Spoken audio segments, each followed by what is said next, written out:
Hello my dear friends, you're in the Military Summary channel, and today we will discuss the situation in Ukraine on the 1st of August of 2023. Today we have a significant number of very interesting updates, so let's start.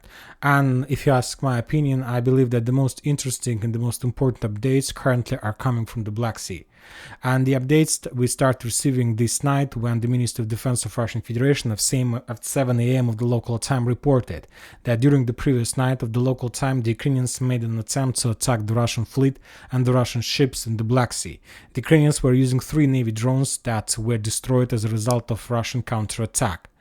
Later, we got more updates from the Russian sources that during that operation, the Global Hawk, United States Global Hawk, was flying above the surface of the Black Sea. The Global Hawk was flying in the eastern part of the Black Sea, in the western part of the Black Sea.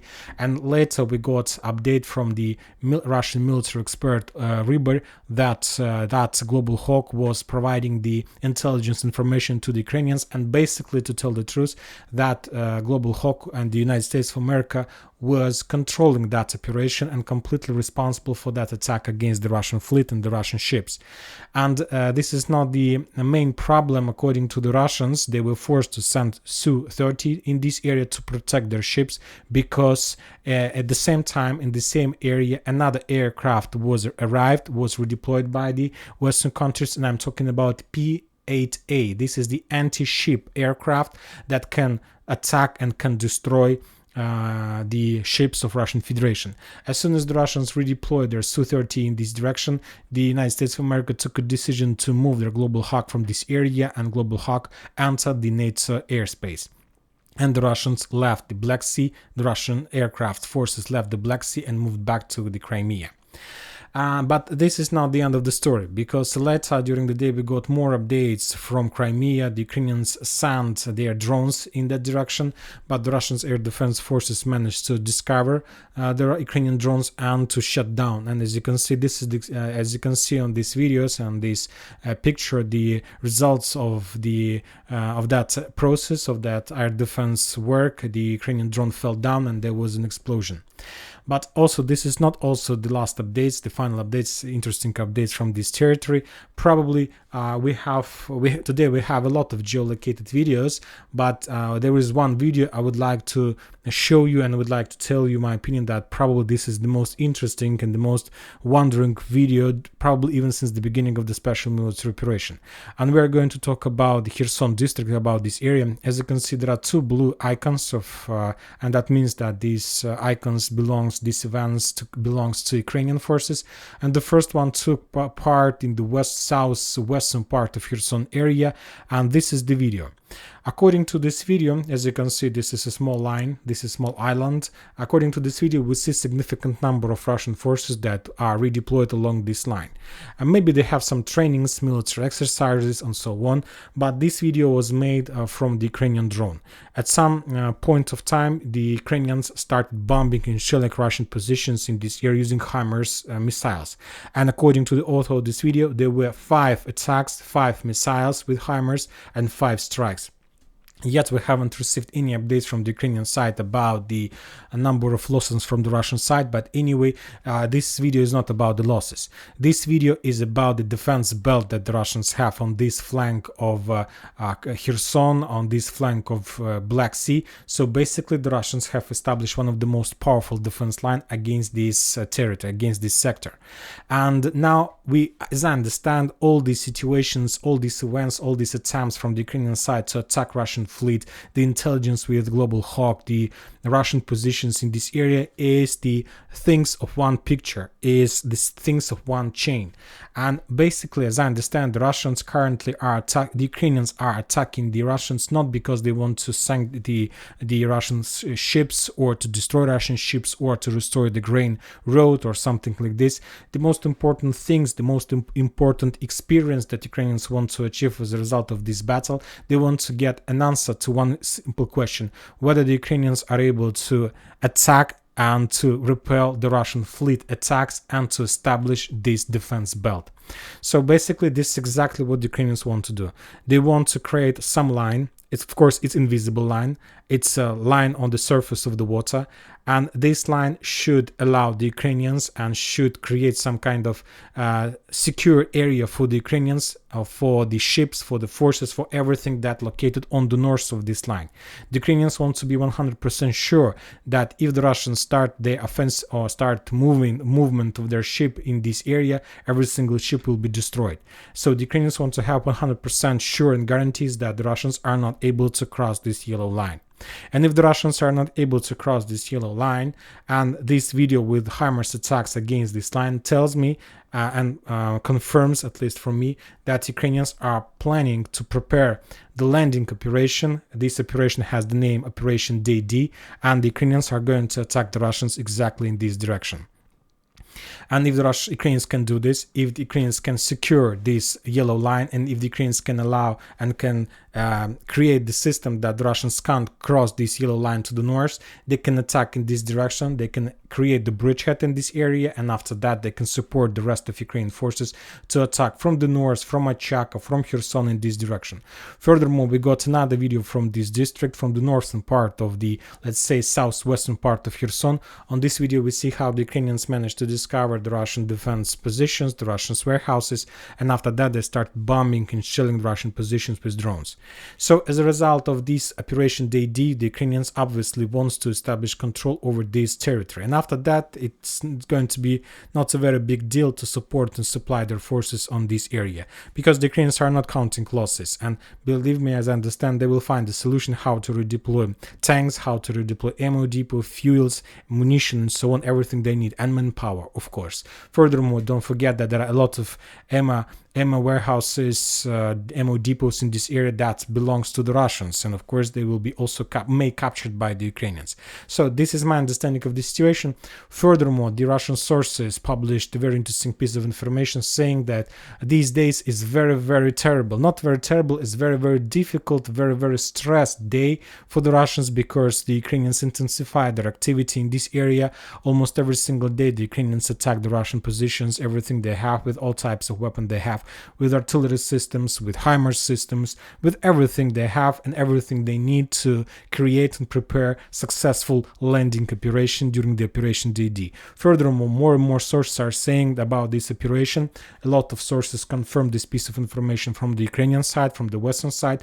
So for now we can just speculate about this topic.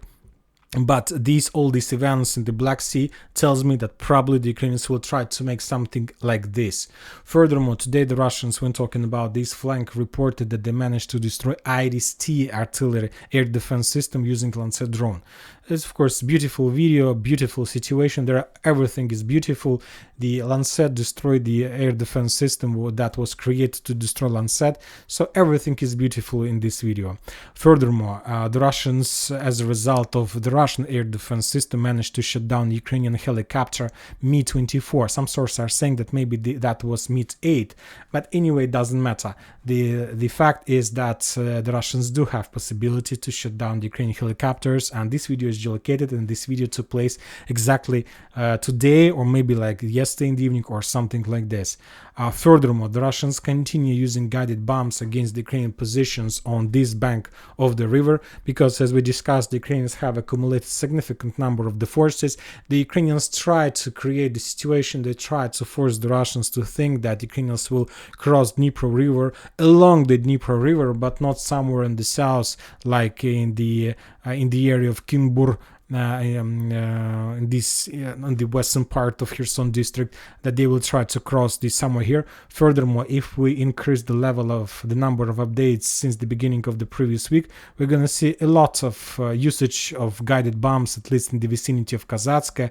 We have already seen this video, but one more time, the usage of guided bombs with the Su-34 aircrafts. Of course, this video is also significant. So this is the situation about Kherson. Furthermore, the Ministry of Defense of Russian Federation reported that as a result of fierce fightings in this area, the Ukrainians lost 40 soldiers, 3 armored vehicles, and 2 artillery systems. So as you can see, the level of losses is the same, but one more time, there are no combat line, just artillery duels, and I assume that during artillery duels the losses are very heavy from the Ukrainian side. Now we are moving just another update, final update from Crimea, and we will finish with this region. Today the Russians published the video, the photo of satellite photo of Crimea bridge. As you can see, the Russians have almost finished the demontage of the damaged part of the bridge. The entire process of repairing the bridge will take another few months, so this is not a very fast operation. And don't forget that this bridge is damaged and some part of the damaged bridge is out of the game. And one more time, I'll remind you that during the previous week the Ukrainians managed to destroy another bridge in this area. The Russians reported that they managed to shut down every single Storm Shadow missile in this area, but the Ukrainians published the video of destroyed railway bridge that leads from Crimea to the mainland to the Zaporizhzhia area. Anyway, the situation is very difficult. And don't forget about the updates that United Kingdom currently prepares and trains around 2,000 Ukrainian soldiers whose main purpose is to capture Crimea, to capture strategical points, to capture every single strategical area, and after that they're going to be something interesting, as I understand. So a lot of the updates are coming from Crimea, from the Black Sea. As I understand, this is the preparation before the beginning of the autumn military campaign or late summer operation from the Ukrainian side. Now we are moving to Zaporizhzhia area. We haven't received any updates from Petykhatki, but we continue receiving a lot of updates from Bradley Square. The situation is critical for the Ukrainians in this area. As we discussed in the previous video, the Russians managed to counterattack and to return some lost positions during Ukrainian offensive operation. On this video, we see how the Russians were trying to implement evacuation using personal carrier. They managed to pack the soldiers, and after that, that personal carrier returned back successfully. But the thing is that what is the critical about the situation? The thing is that during the attacks on the 26th and 27th of July, when the Ukrainians had significant level of losses, we saw a lot of videos of that, the Ukrainians managed to enter this territory. They managed to capture some forest lines, some trenches, some Russian fortifications and so on. And according to my estimation, according to my rare calculation, the Ukrainians managed to redeploy in this area around 100-150 soldiers. And all these soldiers are stretched among between these fields, in trenches, in ex-Russian fortifications, among forest lines, in brushes and so on. And the original Ukrainian operation took place on the 26th and 27th of July. Today is the 1st of August. So it's basically, we understand that it's almost a week passed since that operation, and everything that those troopers had on this bridgehead left, ended, like munition, food, medicine, everything. And if you want to support forces, if you want to keep control of this territory, you need to do a few things. The first one, you need to complete rotation, and you need to bring something to this area, like food, medicine, and the most important, weapon, munition, bullets, and so on.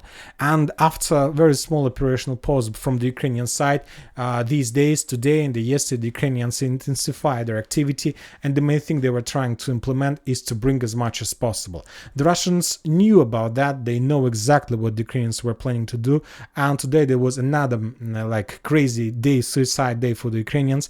But some sources were saying that the Ukrainians launched another offensive operation. There were no offensive operation. There was just attempt to bring some supply to the Ukrainian forces who stacked among these fields that Ukrainians want to keep and to save control over. For example, on this video, we see how the Russians managed to discover the Ukrainian tanks and personal and probably infantry personal armored carrier among this forest line. The Russians discover, start bombing and shelling. This is not about rotation, evacuation. This is just another episode from this territory. As a result of artillery strikes, either a tank and armored vehicle were damaged, and after that there was explosions and they were destroyed. Furthermore, the Russians published another video how they destroyed Ukrainian tank. We discussed this video in the previous video. And for example, on this video, we see that during the previous night, the Ukrainians were trying to send some Bradleys to this area, and probably Bradley managed to bypass some minefields, but at some certain point another Bradley got onto another minefield and was destroyed. The Bradley was trying to bypass the recently destroyed vehicles, but he wasn't so successful. On this video we see how the Russians were bombing and attacking the Ukrainian tanks and armored vehicles in this area with Lancet, with different types of weapon. There was not just Lancet strike, there were artillery strike, there were TOW strikes, and many other different types of weapons the Russians were using to destroy another convoy of Ukrainian forces in this area. On this video we see how the Ukrainians sent light vehicle, probably with some supply and support, to the south, but that light vehicle was discovered by the Russian anti-tank forces, and at some moment that armored vehicle was destroyed. On this video we see how the Russians discovered Ukrainian positions using the Ukrainian vehicle, using the just a light car with a drone, and destroy it. And on this video we see another attempt of the Ukrainian side to attack or to make rotation. The Ukrainian Bradley started movement, the Russians discovered the Bradley, started artillery strikes, artillery fire, and at some point of time that Bradley was destroyed, probably as a result of a drone attack or even artillery strike. For now it's very difficult to understand. And we also got another video from this area of bypassing of graveyard in this area of left Ukrainian vehicle during the first days of June offensive operation. Anyway, the situation is critical, yet the Ukrainians haven't found a solution how to supply and support their forces, and they have just two options. The first one is to attack, to continue offensive operation, and to send more armored vehicles and more forces in attempt to penetrate finally the Russian defense belts, or to give an order for the infantry to step back. And as soon as the infantry start moving to the north, of course the Russians will reduce the number of infantry using cluster rounds from the Russian side. Now we are moving to the Vremivka tactical bridgehead. Today we haven't received a lot of updates from this area. There was just two very interesting updates. The first one is, as we discussed in the morning video, the Ukrainians made an attempt to shut down the Russian helicopter using anti-tank weapon. And the Russians published the video from their side, from the south area, how this video is geolocated, how the Russians destroyed another Ukrainian armored vehicle. In this area there was a Ka-52. We see the launch process, then we see some armored vehicle on the horizon, and after this is the missile, and after that this armored vehicle was destroyed. I won't be surprised if this is the two videos of the same episode. The Ukrainian armored vehicle was trying to shut down the helicopter with anti-tank weapon, but the Russian helicopters were a little bit more successful and they destroyed that armored vehicle. Everything is possible.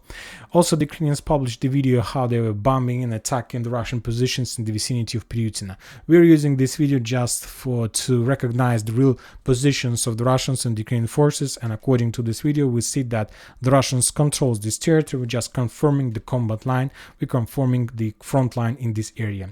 The Ministry of Defense of Russian Federation reported that as a result of fierce fightings on the South Donetsk and Zaporizhzhia area, the Ukrainians lost 220 soldiers, 10 armored vehicles including 2 tanks and 3 artillery systems. Now we're moving to Donetsk front line. Today this front line gave us also a lot of very interesting updates, and either from the Russians, from the Ukrainian side. For example, the Ukrainians published the video how they managed to discover and destroy Russian Tulpan, Russian artillery system, the most powerful mortar that Russia has. And as a result of attack, the Russians lost this Tulpan, and probably the Russians were using this Tulpan to attack the Ukrainian positions in the vicinity of Novomikhailivka and Ugledar. Another interesting video we got from Krasnogorovka. The Ukrainians, after a small operational pause in this area, restarted their drone attacks in this direction, and today they published the video how they attacked another armored vehicle of the Russian forces. On this video we see probably the gate that the Russians were using before offensive operation in direction of the coal mine. They, as you can see, the Ukrainians discovered another track, and just with drone attack they destroyed that track. The Russians published the video, and if you remember, this is exactly the area. If you know this, there was like a Telegram channel, Misha on Donbas, who provided a lot of useful information about the situation on this front, was killed exactly in this area as a result of cluster rounds attack. So we also discussed that video a few weeks ago during that's a Russian offensive operation in direction of coal mine. The Russians published the video how they're bombing and shelling Krasnogorovka Krasnogorovka from the east. This is another stronghold, another Ukrainian stronghold that not allowed the Russians to develop their successful offensive operation in Krasnogorovka. The Russians were bombing this area, and one more time, if we increase the number of updates that we receive in this area for the previous 2 weeks, we see that the Russians are very focused in this area. We see that the Russians are working on the flanks, trying to destroy the Ukrainian strongholds. The Russians have already captured the edge stronghold, like coal mine. They're bombing now the edge eastern stronghold. The Russians destroyed and attacked the Ukrainian tank positions inside of the industrial area in Krasnogorovka. The Russians have suppressed artillery systems on the west of Krasnogorovka. So we see that the Russians are pretty interested in this settlement, and probably they will start offensive operation in direction of Krasnogorovka very soon. They need to continue bombing and shelling. They need to continue reducing of these settlements, and in a week or two, or in a month, the Russians will have possibility to start offensive operation and to turn Krasnogorovka in ruins, as they will make another Marinka, but by the name of Krasnogorovka or something like this. Now we're moving further. We're going to there were no updates from Avdiivka. We're going to Klishchiivka, another important area. Today the Russians published another video of helicopter attack.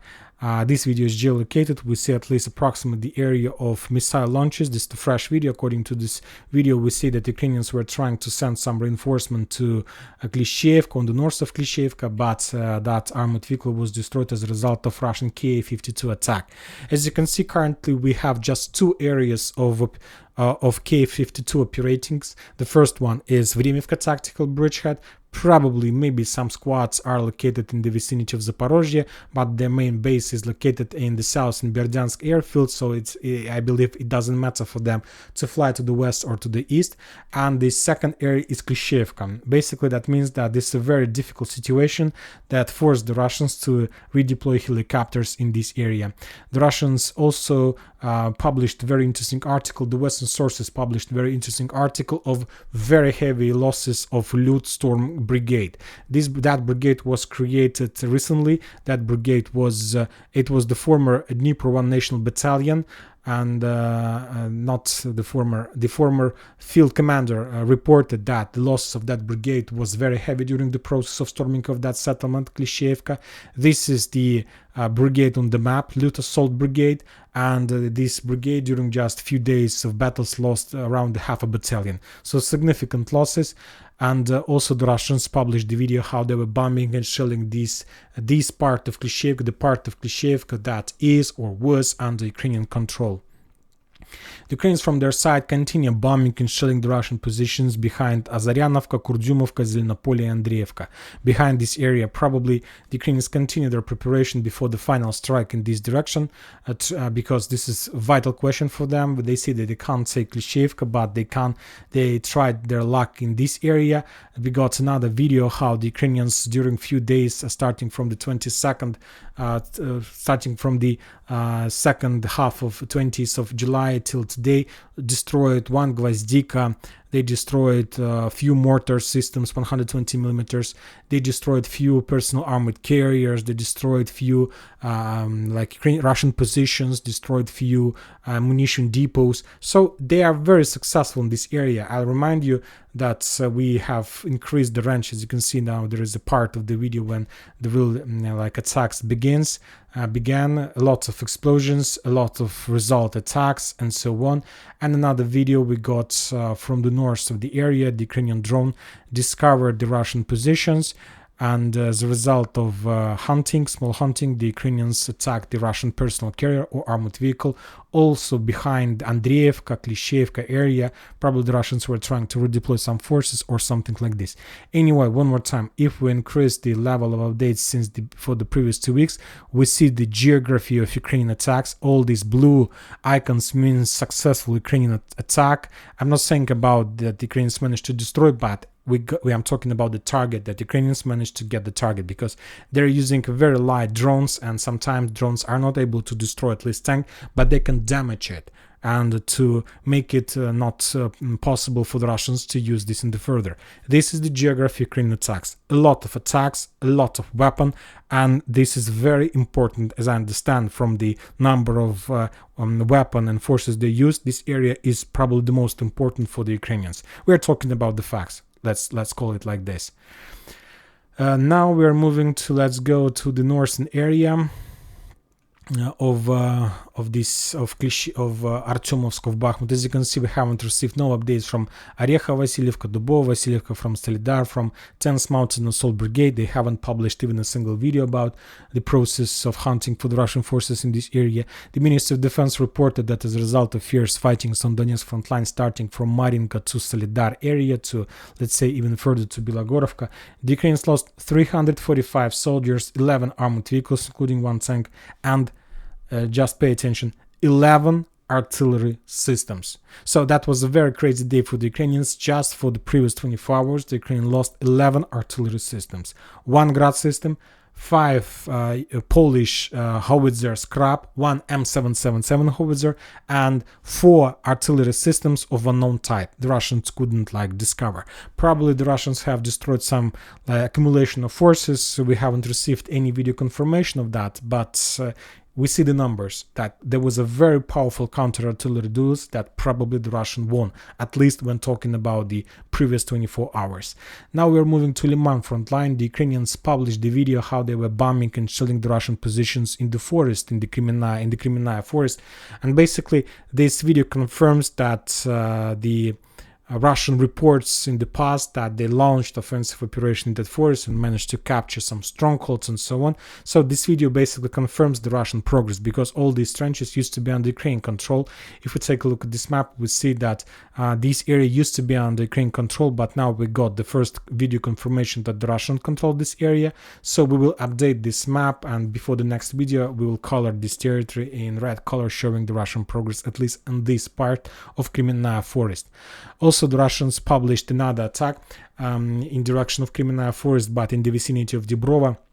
I think that this is not a fresh video, because during 2 weeks ago we have already posted a piece of information. Many other mappers have already updated their maps, showing that this defense belt on the northern part of the forest was already captured by the Russians. So as I understand, currently the Russians just provided the video of 1 month's old clashes in this direction. The Ministry of Defense reported that as a result of fierce fightings on the Lyman front line, the Ukrainians lost 75 soldiers and 5 armored vehicles and 3 artillery systems. The level of losses has been reduced in comparison to the previous days. So as I understand, there is a small operational pause for both sides, either for the Russians and for the Ukrainians. And when talking about the Kupyansk, again, we got just report of Ministry of Defense about the Russian progress, about taking control over better positions and so on, but we don't have any numbers, we don't have any video or photo confirmations on the ground. The Russians reported that as a result of fierce fightings on the Kupyansk front line, starting from, let's say, Kupyansk and ending on Kislovka, Kotlarovka, Novoselovska, the Ukrainians lost 120 soldiers. And basically this is the heaviest level of losses of the Ukrainians probably for the previous few months. The level of loss is very heavy, 120 soldiers. But yet we haven't received any normal understanding, geolocated understanding of the Russian progress in this area. But if you ask my opinion, I would say that a deployment map tell us that Ukrainians have on this front line, the Kupyansk front line, have 14th Mechanized Brigade, 88th Mechanized Brigade, 41st Mechanized Brigade, 43rd Mechanized Brigade, 32nd Mechanized Brigade, and 92nd Mechanized Brigades. Also, some Free Corps volunteer units, some rocket artillery brigades.